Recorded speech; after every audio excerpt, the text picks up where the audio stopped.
अस्सलाम वालेकुम स्टूडेंट। चलें जी बेटा, जरा देखिएगा, हम लोगों ने क्वेश्चन नंबर 13 स्टार्ट किया हुआ था। तो आपको पता है क्वेश्चन नंबर 13 में ए वेक्टर रिजोल्व करना था P1 P2 P3 के अंदर, और वेक्टर बी रिजोल्व करना था P1 P2 P3 के अंदर। तो लिहाजा हमने वेक्टर ए को रिजोल्व किया है, अब हम वेक्टर बी को रिजोल्व करेंगे। तो देख लीजिएगा, आपको जो गिवन दिया हुआ था ए बी और P1 P2 P3 दिया हुआ था।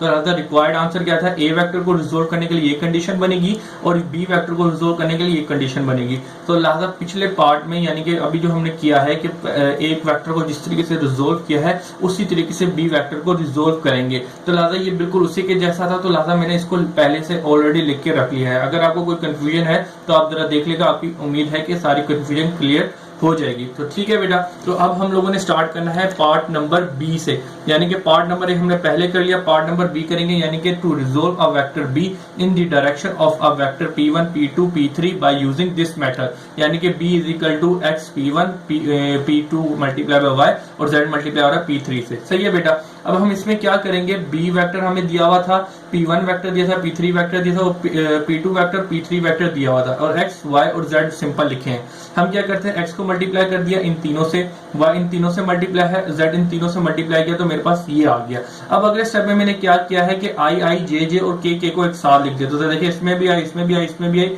इनको एक साथ लिख दिया ऊपर से। इसी तरीके से j j देखिएगा इन तीनों के अंदर है, तो इनको मैंने एक साथ लिख लिया। इसी तरह से k देखिएगा, इनमें से जो k एक साथ है उनको एक साथ मैंने यहाँ पे लिख लिया है। अब मैं क्या करूंगा कि बेसिकली इनके अंदर तीनों के अंदर आई कॉमन है, उनको आई कॉमन निकाल लिया और बाकी जो बचा वो ऐसी का ऐसी। इसके अंदर जे कॉमन आ रहा था तो जे कॉमन निकाल लिया, जो मेरे पास बचा वो ऐसी का ऐसी ही। अब इसमें से मेरे पास के कॉमन आ रहा था, उसको के कॉमन निकाल लिया, बाकी जो चीजें मेरे पास बची वो अंदर के ऐसी की ऐसी ही मैंने लिख दी है। ठीक है बेटा, यहाँ तक तो उम्मीद है कि सारी चीजें इजी हैं। अब जरा आगे देखते हैं, फिर हम क्या कहते थे, इक्वेटिंग द कंपोनेंट, यानी कि आई वाला इसके आई के बराबर, ये वाला जे वाले के बराबर, के वाला के बराबर लिखते हैं। तो जरा देखिएगा, ये चीज बराबर हो जाएगी 6 के, तो लिहाजा मैं 6 लिख दिया। और ये पूरी इक्वेशन किसके बराबर हो जाएगी, 8 के, तो लिहाजा मैंने 8 लिख दिया। और ये 2x minus Y minus Z Y किसके बराबर हो जाएगा, -6 के, तो लिहाजा मैंने इसके बराबर लिख दिया। तो लिहाजा इक्वेशन 1, 2 और 3 का नाम मैं इसको दे दूंगा। ठीक है बच्चा, तो ये 3 क्वेश्चन मेरे पास यहाँ से बन जाएगी। अब आपको मैंने बात बताई थी कि यहाँ से x, y और z की वैल्यू मालूम करनी है। तो बेसिकली यहाँ पे बड़ी 3 क्वेश्चन है और लाता 3 कंपोनेंट्स हैं, 3 अल्फाबेट्स हैं जो आपको मालूम करना है। तो यहाँ पे थोड़ा काम बिल्कुल लंबा होगा, बिल्कुल उसी की तरीके से हमने करना है जिस तरीके से पिछली इक्वेशन में किया था। क्या किया था, सबसे पहले इक्वेशन 1 एड इन इक्वेशन 2, तो लिहाजा इक्वेशन 1 और इक्वेशन 2 को मैंने ऐड किया, तो लिहाजा इक्वेशन 1 लिखी और इक्वेशन 2 को ऐड किया, तो लिहाजा ये और ये कैंसिल आउट हो गए, और 2 और 2 4 हो गया, और 3 और 7 10 हो गया मेरे पास, सिंपल। और ये मेरे पास इक्वेशन बनी, इसका नाम दे दिया इक्वेशन नंबर 4। फिर मैं क्या करूंगा, मैंने क्या किया कि 2 multiply by equation number 1 and equation 1 subtracted minus, यानी कि सब्ट्रैक्टेड बाय इक्वेशन 3। ठीक है, इसी तरीके से मैंने पार्ट नंबर ए में भी यही किया था। तो लिहाजा इक्वेशन 1 ये लिखा, इक्वेशन 3 ये लिखी हुई। अब मुझे बताइए, मैंने 2 इसलिए मल्टीप्लाई किया ताकि इन दोनों के कोएफिशिएंट सेम हो जाएं, इसीलिए मल्टीप्लाई किया। तो लिहाजा 2 को मल्टीप्लाई किया इक्वेशन नंबर 1 से, तो मेरे पास ये बन जाएगी फॉर्म, और इसके बाद फिर मेरे इसको सब्ट्रैक्ट कर देना है इक्वेशन नंबर 3 से। तो दोनों चीजें मैंने लिखी है, अब साइन चेंज कर दें क्योंकि सब्ट्रैक्ट कर रहा हूं। तो देखिएगा, ये प्लस का और ये माइनस का कैंसिल आउट हो गया, 4 और 1 5y, 6 और ये प्लस का 6 और यही प्लस, ये प्लस का देखा जाएगा। ठीक है, साइन चेंज हो गया तो लिहाजा प्लस का साइन, तो ये कितना हो जाएगा, टोटल 13z हो जाएगा, और इज इक्वल टू ये भी हमारे पास 18 आ जाएगा, 12 और प्लस का 6 18। तो इस तरीके से इसको मैं नाम दूंगा इक्वेशन नंबर 5। अब हम क्या करेंगे, अब आपको पता है इक्वेशन 4 और इक्वेशन 5 से एलिमिनेशन मेथड लगाएंगे, और यहाँ से यकीनन हमारे पास x, z और y की कोई सी भी एक वैल्यू मालूम करेंगे। तो लिहाजा इसके लिए हम क्या करते थे कि y के कोएफिशिएंट दोनों सेम होने चाहिए। तो लिहाजा y के साथ 5 लिखा है और y के साथ 4 लिखा है, तो मैं क्या करूंगा, इक्वेशन 4 के अंदर y के साथ 4 लिखा है, तो 5 के साथ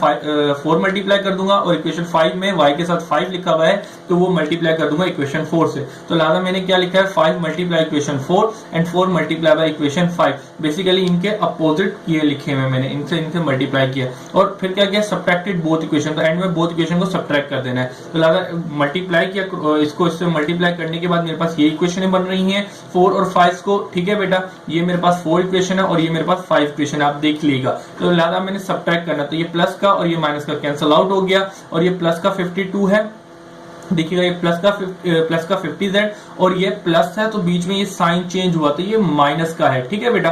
तो माइनस का 52 किया तो मेरे पास 2z बच जाएगा, वो भी माइनस का, क्योंकि 52 माइनस का है बड़ा। अब इसी तरह 70 में से माइनस 72 किया तो मेरे पास माइनस का 2 बच जाएगा। अब मुझे यहाँ से z की वैल्यू चाहिए तो z मल्टीप्लाई z की वैल्यू चाहिए तो 2 मल्टीप्लाई होता जाके डिवाइड हो जाएगा।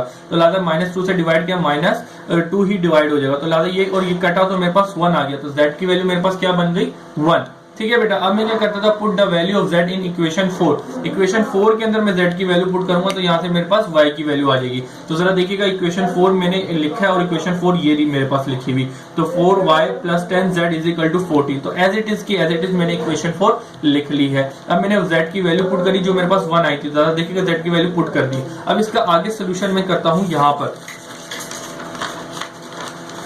इसका अगला सोल्यूशन जो है वो मैंने यहाँ पे कंटिन्यू किया है। जरा देखिएगा z 4y 10 मल्टीप्लाई बाय 1 तो 1 = 14। तो लिहाजा ये ऐसे का ऐसे ही लिख दिया मैंने यहाँ पे। अब इसके बाद देखिएगा ये प्लस का इधर जाके माइनस का हो जाएगा। तो 14 में से -10 किया तो मेरे पास 4 बचेगा, तो सिंपल 4 लिख दिया। तो मुझे यहाँ से y की वैल्यू चाहिए तो 4 मल्टीप्लाई और इधर जाके डिवाइड होगा।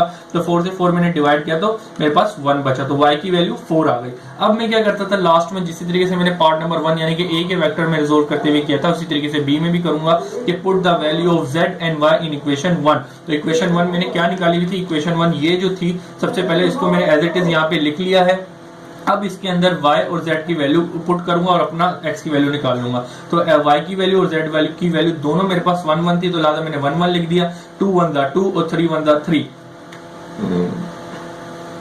लिख दिया। अब जरा देखिएगा 2 और 3 कितना हो गया 5, ठीक है बेटा। अब ये प्लस का इधर जाके माइनस का हो जाएगा। तो लिहाजा जरा देखिए कि प्लस का तो उधर जाके माइनस का हो गया। तो ये 6 था ऑलरेडी, तो 6 में से 5 चलेगा तो 1 बच गया। तो लिहाजा x की वैल्यू भी आपके पास 1 आ गई। लेकिन आपको फाइनल रिजल्ट किस तरह देना है कि b का वेक्टर रिजोल्व किया था, किसमें क्या था, ये वाली चीज थी, इक्वेशन a थी, ठीक है। तो इसके अंदर x p1 y p2 और z p3 था, ठीक है। ये P3 लिखा हुआ है, P3 था। अब इसके अंदर x, y और z की वैल्यू डाल दी तो 1 1 थी। आपने अपना आंसर इस तरीके से लिख सकते हैं। लेकिन जरा आप पीछे बुक चेक करेंगे तो आपको बताऊं क्या लिखा हुआ है, b = p1 + p2 + 3 1। तो बेसिकली ये 1 था। 1 को आप लिखो या ना लिखो कोई फर्क नहीं पड़ता। तो आप इस तरह भी लिख सकते हो, इस तरीके से लिख सकते हो, आपके दोनों आंसर माने जाएंगे, तो कोई मसला नहीं होगा। तो this is your final answer. बेटा उम्मीद है कि ये चीज क्लियर हो गई। इंशाल्लाह आगे और सोल्यूशन कराऊंगा। अल्लाह हाफिज।